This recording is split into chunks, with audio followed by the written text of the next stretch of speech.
I'm sure you've gone to big box stores and seen these patio-in-a-box type of kits. And there's two general types. You have ones that are pre-cut and pre-drilled wood and you bolt them together. And then you have thin, lightweight steel imported products that are just kind of like an erector set for a temporary patio structure.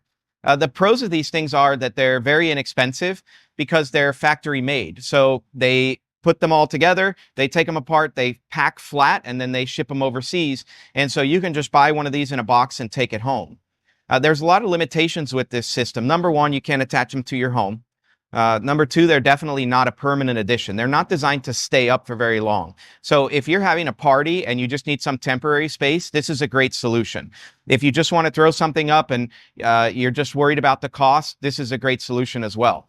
The downsides to them are you can't leave them up over any kind of seasonal change. They're made with very, very thin, the thinnest you can possibly get, lightweight imported steel, so they rust out extremely quickly.